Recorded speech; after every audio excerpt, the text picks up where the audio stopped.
The Salt Rox block is one heck of an application that can make any backyard amateur chef turn into a 5-star culinary wonderkin. Because what you're doing is creating seasoning and searing, including veggies. We're putting asparagus on here right now, and this is something that I wasn't doing at first, but man, this makes these things taste outstanding.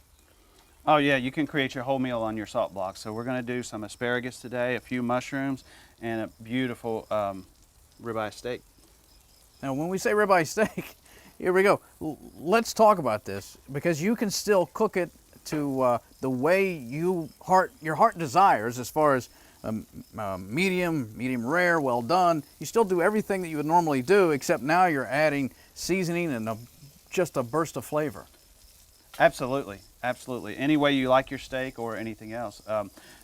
You can do completely rare and sear your steak at 500 degrees, or you can go 300 degrees and go low and slow. Mm-hmm. So once you place it on there, you just kind of let it do its thing, really, right? Yeah, put it down, let it sear that side, cook through the amount you like, flip it once, don't move it around a lot, that's another little trick, and then finish it off and you're ready to go. Just take it to the temperature you like.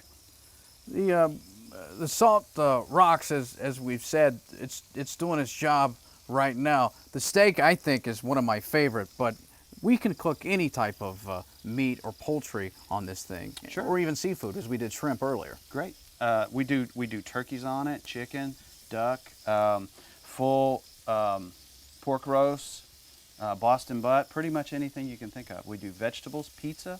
We do pizza, chocolate chip cookies. Yeah, chocolate chip cookies. Chocolate chip cookies. Gives How does them that a work? wonderful pie crust flakiness that you just cannot believe.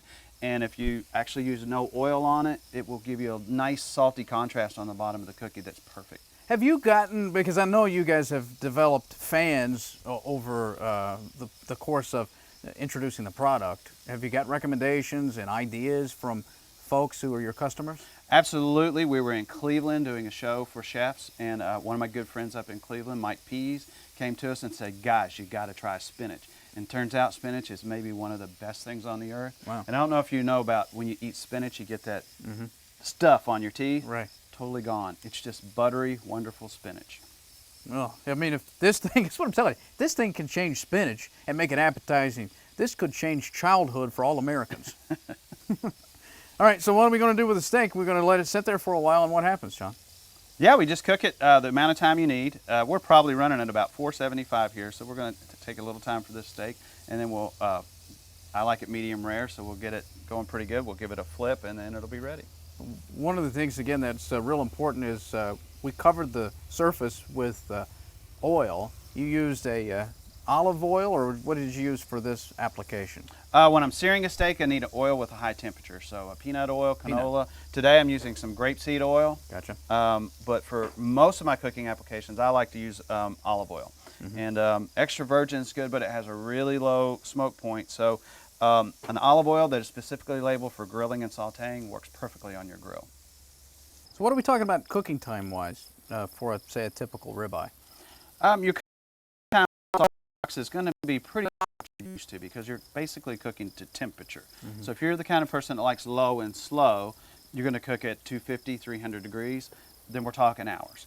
But the time is the same. But if you want to sear a steak and heat the Salt Rock up to 500 degrees and have a nice medium-sized ribeye, you're going to, 4 or 5 minutes tops. Right. Same thing with seafood. They're going to cook like that. Right.